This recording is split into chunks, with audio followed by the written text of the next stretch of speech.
Tony Gosling, investigative journalist, joins us from Bristol. Tony Gosling, at this point, Iran has submitted in response to the proposal that was handed by the EU to it, which is EU-inspired in a sense of what Iran believes is one that does not cross the red lines.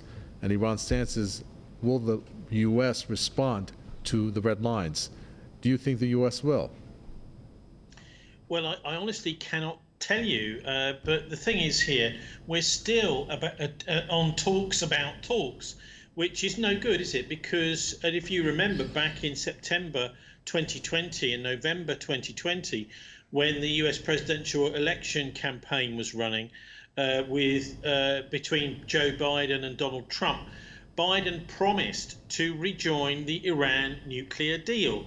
For an article on the CNN website, he said he was going to rejoin the Iran nuclear deal as soon as Iran was back into compliance. Obviously, for Iran to do that, there needs to be talks, and we're still in the situation, nearly 2 years later, talks about talks. So it seems pretty clear to any dispassionate observer that the United States is not serious about this, and neither actually, but potentially are other parties, because the European Union seems to be acting as a sort of excuse for the Americans. So the European Union is dealing with Iran, but the United States isn't. I would suggest it's best just simply for the Iranians to deal directly with the United States, because then it would be much clearer that the United States doesn't really want to do this deal.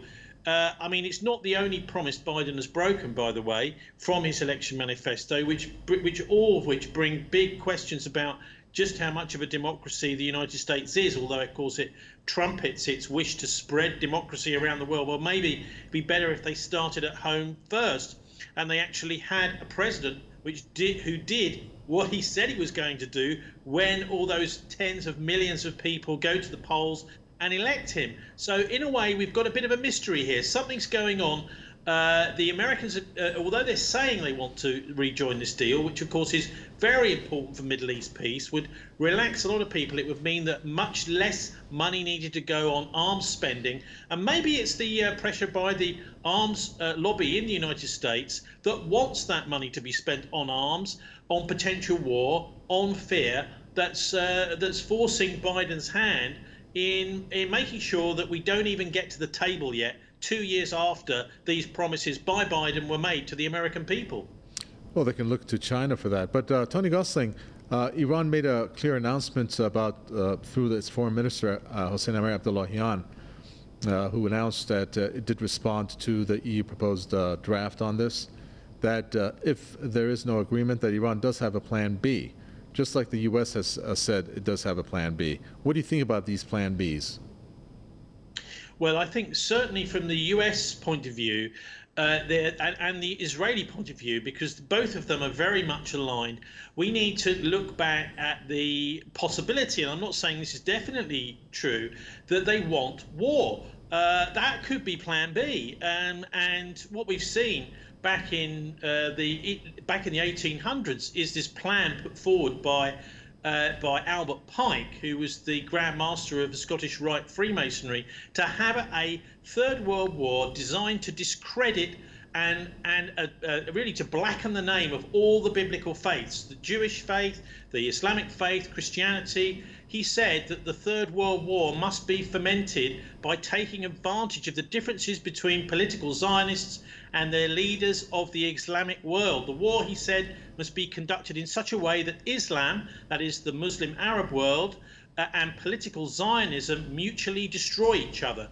Now, this is a potential plan B. I think we need to be aware that there is an attempt, maybe behind the scenes, to get this war going in order to bring about a pantheistic agenda after it, because this sort of war between these various religions, at least it would be blamed on the religions, although those religions would have been hijacked to get that war started. There would be people who would say, oh, well, it's another war caused by religion. They said the same here in the United Kingdom over the Northern Ireland conflict, the troubles we had during the 1970s and the 80s and the early 90s.